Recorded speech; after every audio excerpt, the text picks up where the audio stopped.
Its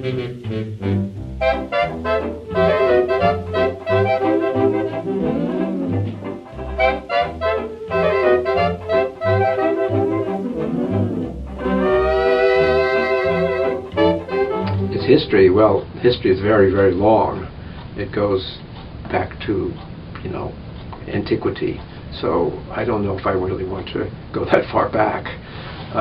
Maybe make it a little bit more personal and say over the time that I've been involved in research, which has been a long time. I was a graduate student in the early 60s and say 50 years.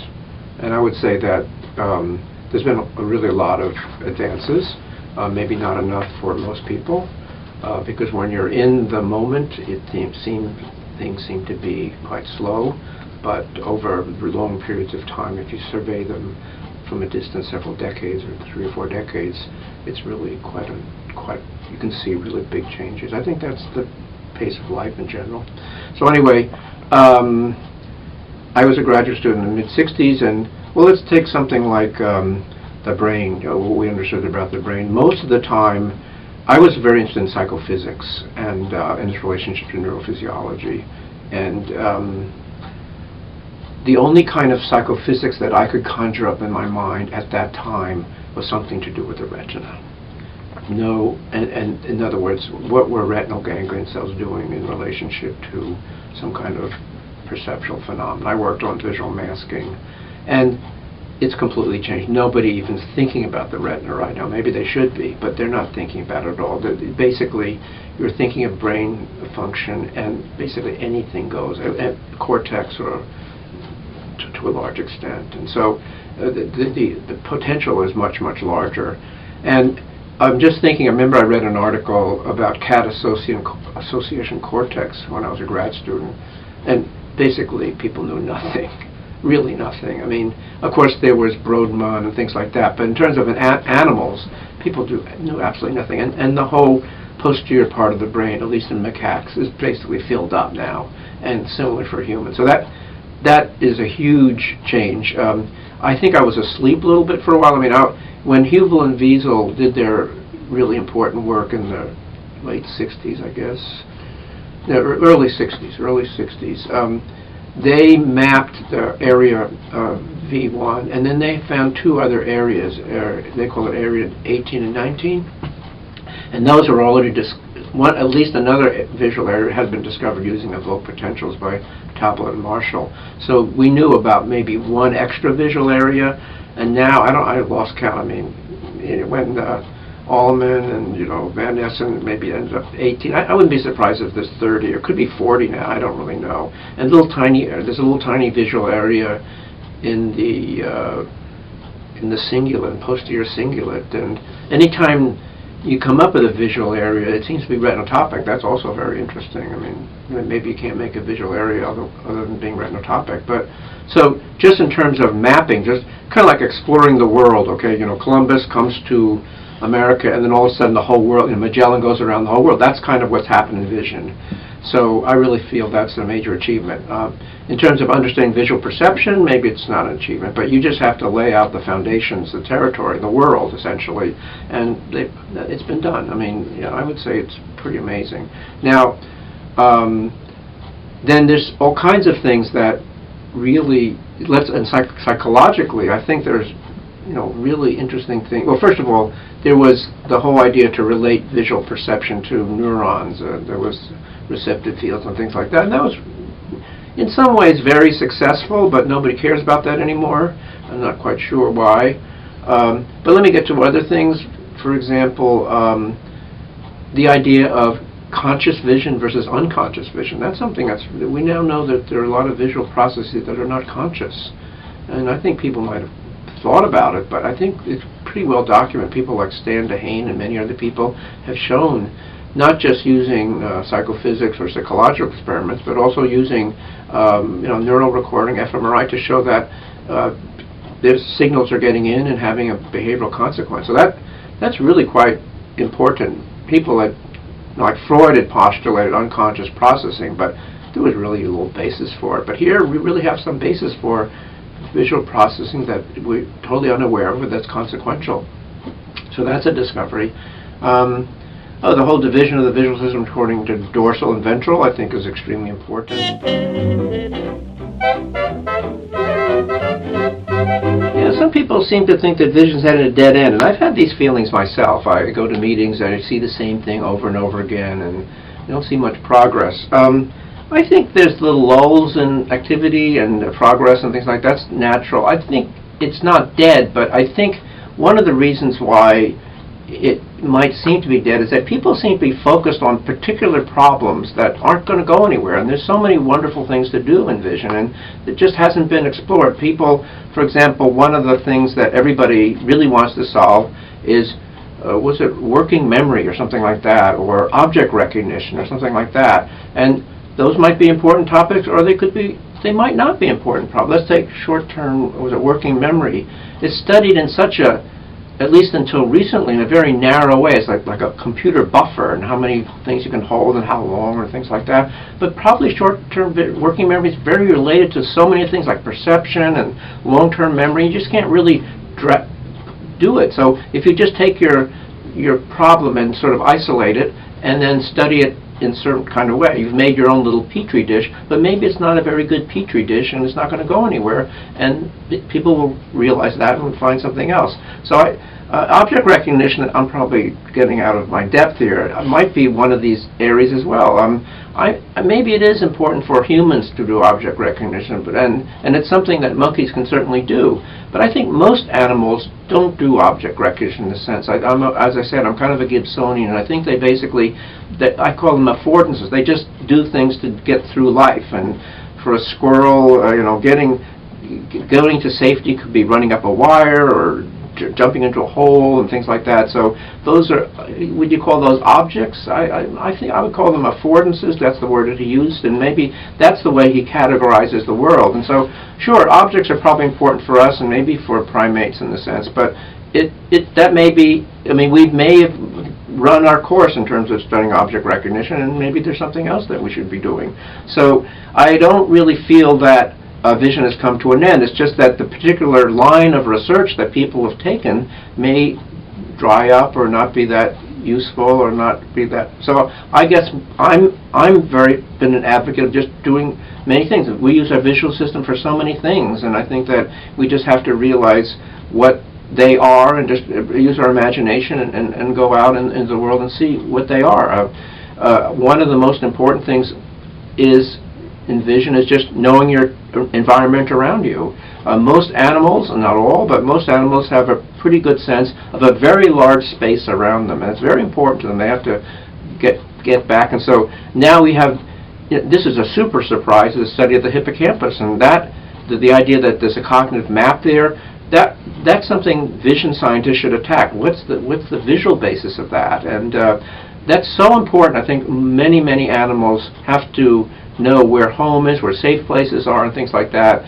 That's something very important. And the hippocampus indicates that understanding may be the basis, the foundations of something very much more important, memory, the way that we construct memory and things like that. So that's the kind of thing that I think that we need to really concentrate on. So I could also say one of the big things right now is agents. And everybody's jumping on that bandwagon in the sense that one of the things that organisms have to know is their conspecifics. And I think that's extremely important. I think vision is going to play a very big role there. And it's not just, well, we used to talk about running away from enemies and catching prey, but we understand that for many animals, their life is very, very social. They wouldn't really do very well by themselves, and so social life for many animals really requires lots of signaling. One more area that I think is a little bit limiting is the idea that we have wonderful understanding of visuals in terms of receptive fields, and those are the atoms of vision in a sense. And now I think over the last 30, 40 years, psychologists have been trying to assemble those atoms in such a way to make perception. And it's been sort of successful in sort of in very limited situations, but I think that enterprise has run its course. In other words, basically what I'm trying to say is that the idea that receptive fields are the cornerstone of our understanding of vision is somewhat having a hard time right now, and there's nothing that's really replaced it. But at the same time, I think we have to recognize that, and some people will go on and study that, and maybe they'll make some progress, but I think we need to look further afield. I am very interested in, as most people know, I've worked on surface representation. I think that's something that really needs to be worked on. It's not easy to how to go forward and things like that, but I think something like that is worth a try, because that's not really, you really can't build that out of receptive fields. How it's going to be built up, we don't know, but I think we just have to recognize that receptive fields have kind of run their course, and they'll always be with us to some extent, but at the same time, we really need something broader to understand vision.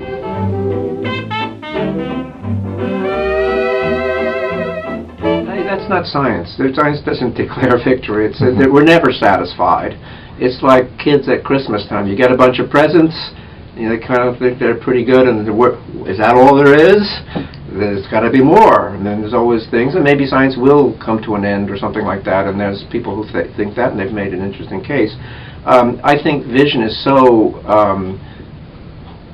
poorly understood that I don't really feel we'll get to that point. Victory is the wrong word as far as I'm concerned. I just don't see that. That's not part of my vocabulary. So let me push you a little more. I understand that answer, but there are areas in science in which we sort of have declared victory. Like for cardiovascular system, of course there are things that we don't know, but we know basic theories of how cardiovascular system is working. To that level of understanding, what would satisfy you? Okay, you used the example of the heart as being a victory, and I must say that that's probably true. There's many things that I think that's a good example. I'm trying to think. Well, I think one good example is the eye. We had a number of people working on how does the eye work optically, and Leonardo had sort of figured it out, but ended up the image was upside down, so he added another transformation to make it right side up. Well, then later on Kepler and Descartes figured it out, and that's how we understand the eye. So victory, sure, we understand that. I think that's the case. I think for the visual system, it's going to be many, I mean, the visual system is half the brain, and the brain does so many things that I really don't think we can have. I mean, even a small victory would be something really quite nice. For example, I've studied motion, and that was a good part of my career, and there were many different models of motion. The Reichardt model, there was a model of, basically there was a model of Reichardt model's multiplication, there was a model of addition, and there was a division, there was a Marr and Ullman, 3 different models. Well, we still don't know what they are. We haven't been able to, it's protracted war in a sense. We don't know, and maybe all of those particular mechanisms that people postulate are operative in the visual system. Maybe the visual system doesn't care what the model is, it just cobbles them together and you have a motion system. So maybe we should declare victory. Sometimes, you just do that. Well, I don't like stats probably because I've never really understood it. So that's probably an admission, but at the same time, I think I have some legitimate reasons for not liking it. I think that basically my view of science, the kind of science we're in now, I really like very strong empirical phenomena. I really think we need that now. And really strong empirical phenomenon don't really require statistics. Now, of course, why do we need strong empirical phenomenon? Because if we want to study something, then if we want to take it apart, we want to see how general it is, how it varies under different kinds of situations. And if you don't have a really robust thing to study, and then if it's just barely, you just show the existence of it or just some hints about it and that proves your theory, that you don't have much more to go on. So I guess I'm just looking for something that's much more robust to study.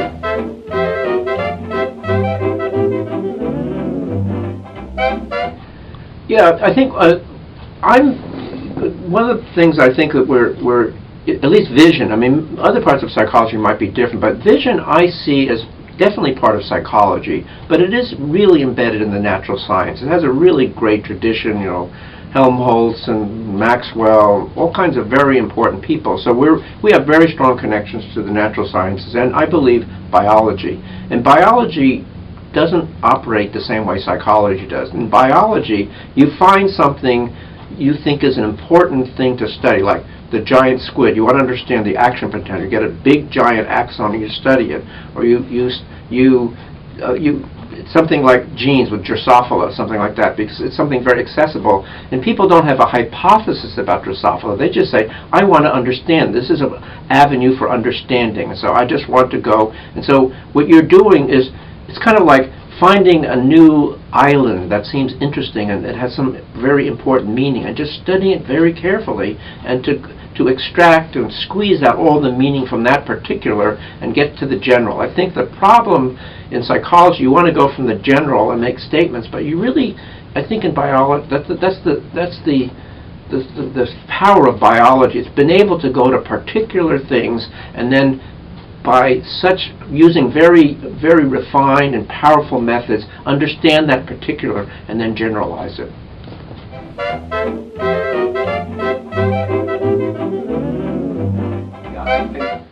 My most important achievement, I think, pretty clearly is the work that I did with Shin Shimojo and Zhejiang He and maybe a few others based on surface representation. This was, in many ways, the most exciting thing that I've done, and I think it's the most consequential. I mean, there are people that have talked about surfaces before, but I think we did it in such a way that was quite complete, and I don't think we're going to do any more on it about it, because I think we made the case for such a thing, an intermediate representation between early vision and later aspects of vision, and it's not a link that's obligatory in all cases, but I think it's a very important part of vision. I mean, Marr came up with different stages of vision. I think he came up with the 2.5D sketch, and I think we're basically fleshing that out in our own way. So I would say that we've replaced 2.5D sketch with surface representation in many ways, somewhat similar to Marr, but I think that those ideas of an intermediate level of vision is going to still be a very important aspect. It essentially says you've got different parts of an image that belong together, their depth ordering and things like that. If we don't have that, I don't think we can really fully appreciate the visual scene around us. And so I think that's really the best work that I've done. It only took a very few years to do. The rest of the time I've done all other kinds of dilettantish things, perhaps, but I think I feel pretty happy that we were able to do that, and I really appreciate having worked with both Zhejiang and Shimojo on this, because I felt that we had really had made a contribution.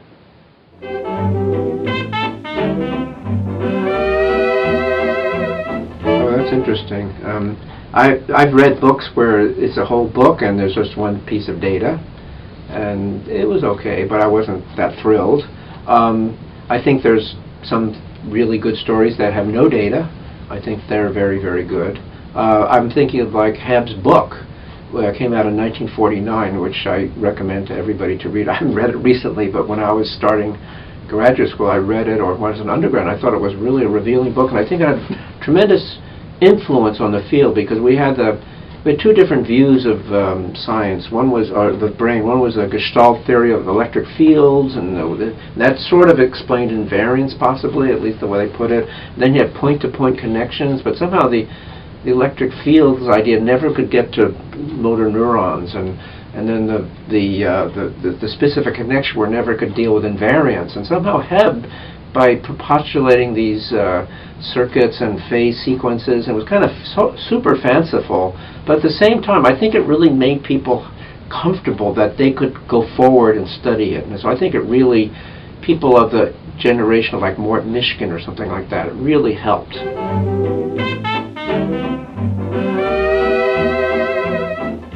Well, that's a kind of easy question to answer, because I don't really have any particular logic to picking students. They just appear, and sometimes I just say I want them. But maybe behind it, to some extent, is, well, there's a question of whether it's good for the student or good for me. Of course, I like students. Smart students are okay, but there's just a lot of smart people, so I'm not really, I mean, it's good. Smart is good. It's not that important. It's important, but you don't want really not person not smart, but as I said, there's plenty of smart people. You want somebody who's kind of adventurous and willing to work very hard, and who, well, these are the ideal people. I mean, you don't get them all the time. And then people who are really have a lot of self-confidence, but it's not in a kind of a narcissistic ego kind of way. They just want to. There's a mountain to climb. They can climb it. And I realize that many students aren't like that, but many students don't have those personality characters, and they're fine as well. So, but from the person of an advisor, those are the kind of fun students to have. But I've had many students who are kind of timid and shy, and they've been great as well because they've found something that they could do. So it's very hard to know, but I tend to make my decisions very rapidly. I don't know why. I've had some, mostly I would say, quite good successes, and I feel very fortunate that I've done well with students. But I really don't have any super criterion. I just don't really. It really is a very individualistic thing, and it also kind of like how I might get along with them. Some people I think are really brilliant, but I don't think they would listen to me. They wouldn't want to listen to what I had to tell them, so they wouldn't be any good. And even if they claimed they wanted to, I don't feel I would have clicked with them. It's a personal relationship, so it's a really hard. It's hard to know, basically.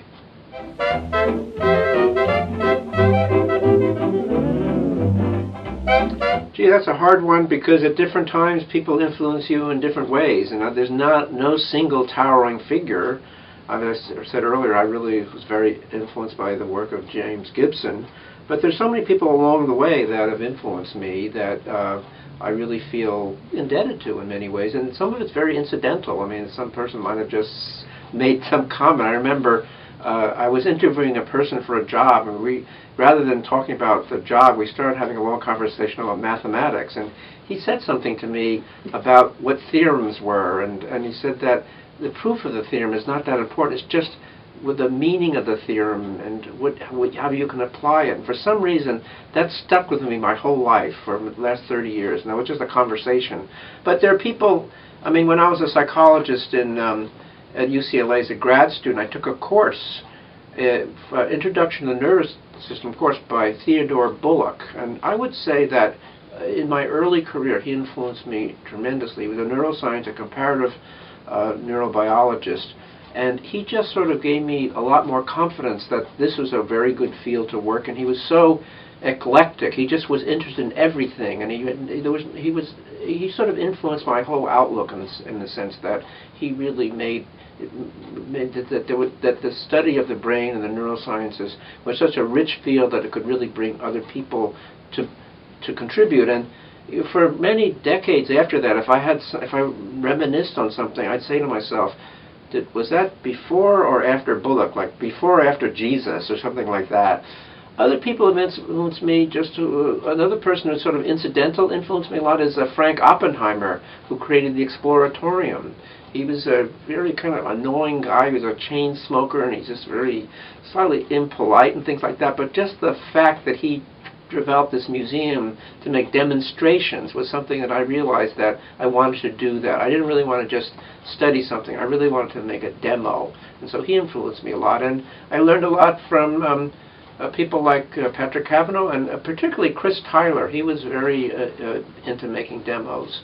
So, there's all kinds of people. Another person that influenced me was a fellow I met at Berkeley named Michael Land, who studied at that time the jumping spider.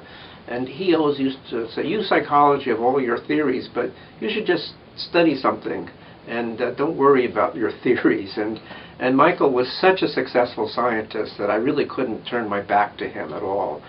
He was something who influenced me a lot. Another person, of course, is Francis Crick. I had an interesting relationship with him. I met him many times.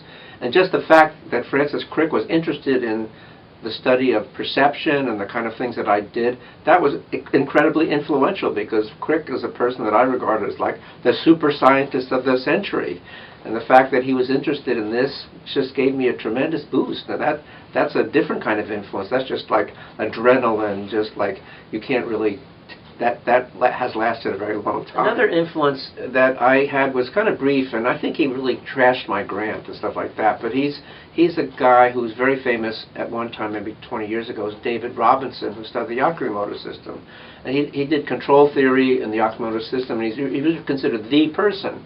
And I was kind of getting tired of science a little bit, and the people were kind of secretive, and I somehow struck up an acquaintance with Dave, and we sort of spent a lot of time together, and somehow he took a liking to me. We just had dinner and walked around together through meetings and stuff like that, and he just was an open book. Every possible experiment he wanted to do, he told me, and that was really refreshing. He wasn't hiding behind anything. That was a kind of openness that really influenced me a lot and was very admirable.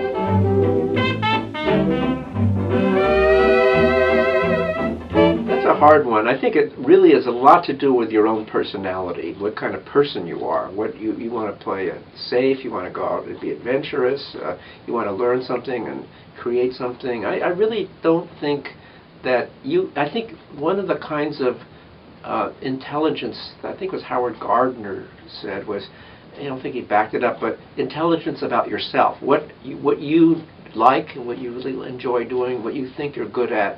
And I think that's the kind of thing. But at the same time, I sort of feel I don't want you to go into a field that's overcrowded with all kinds of people and doing bad experiments and bad research. So try to find something that's a new field that seems to be going somewhere where you can sort of be on the ground floor and be one of the people to create that field. I realize you have to find an advisor, so sometimes going to a famous advisor isn't really the right thing to do.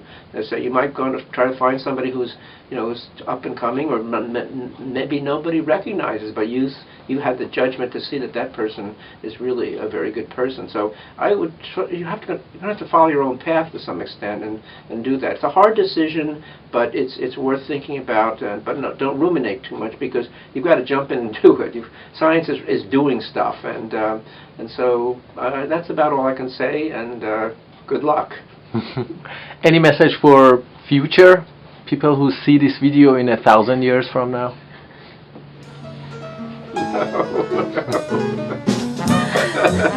No.